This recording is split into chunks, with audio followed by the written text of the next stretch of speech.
Dez has been huge for you guys in the last two fourth quarters. Is that something that you guys have, put some focus on, making sure he has the ball in his hands late?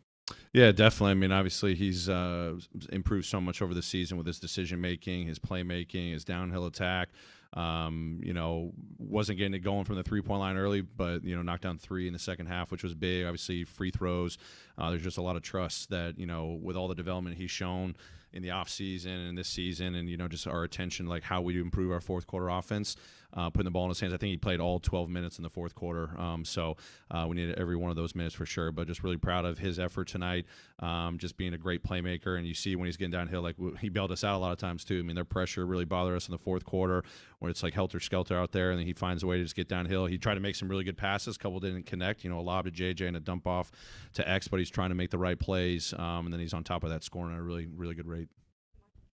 Taylor, I think it was last week when Xavier Tillman Sr. was starting, but he wasn't playing much, late in the fourth quarters. But lately, I mean, career night for him today. Just wondering, what have you seen from him over this entire stretch, going back to February, where he's been able to, kind of have this consistent run of good play for the most part? Yeah, I mean, I think every minute that X has out there is meaningful and impactful.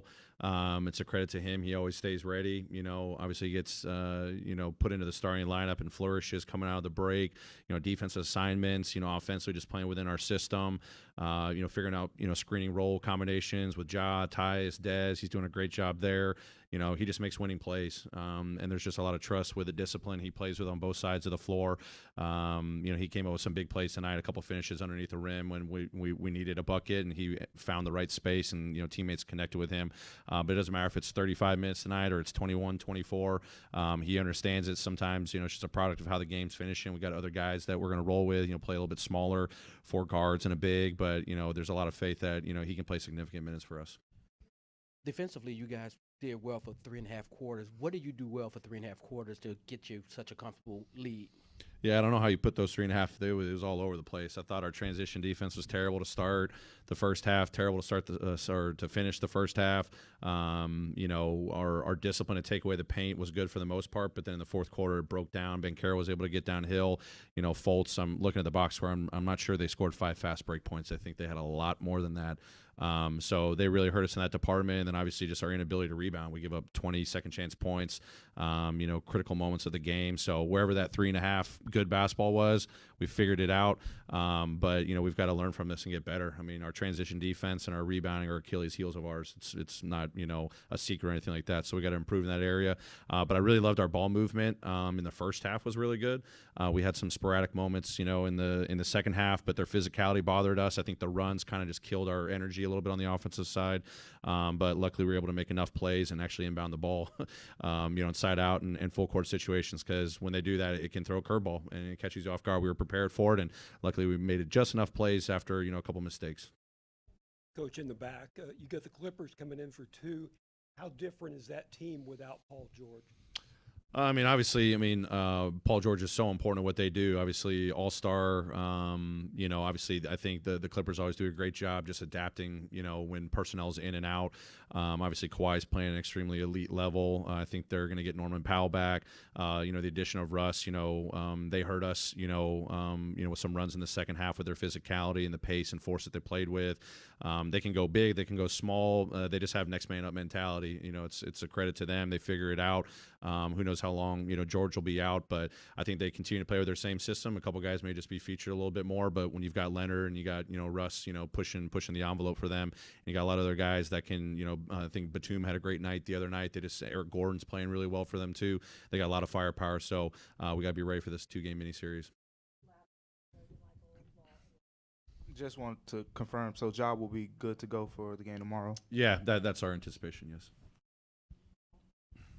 Taylor, I'm again before the game talked about Luke and getting him to shoot more, but just noticing the playmaking. I think he had 5 more assists. I think that's like the third or fourth time since he's joined. Where do you see his ability to make plays come out the most? Is it when teams kind of overplay him, or do you just look, we got movement around him and he's able to just take advantage of that? I think it's both. I mean, teams are obviously going to game plan and try to run him off the three-point line, and I think he makes quick decisions to, get inside the three-point line and find his teammates.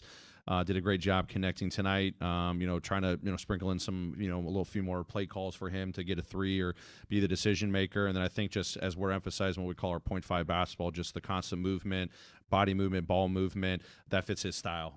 So we talked about that when he first came here. It's not going to be just all shoot. It's going to be play make as well, because he's got that in his arsenal. So really proud of him. As you said, 5 assists. Knocking down threes. He's just getting more comfortable. And as we as a team collectively continue to play that rhythm 0.5 basketball, it'll be able to unlock even more of his game. I think with Dez, Luke, and Jaron on the floor, the offensive rating is just through the roof. What is it about that trio that has worked so well? I mean, it's still a small sample size, but obviously, you've got Dez and JJ who are playing extremely well. Point of attacks for us. Dez in pick and rolls. Driving kicks. It's JJ in the post. It's JJ in pick and rolls. Obviously, I think they're doing a really good job connecting with Luke too. Obviously Dez played point guard tonight. There was a stretch there before Ja came back, and then now with Ja and Tyus, you see them connecting with those guys too. It's just, again, back to that 0.5 basketball, but we're just trying to get everyone to be playmakers out there more and more. You can see the connectivity, you can see the energy of the ball, but that group has been really good for us. Just more shooting, more points of attack, where you got Dez going downhill, JJ going downhill, claps defense, and you usually got 2 shooter space, which opens up more for us offensively. Great. Thanks, everybody.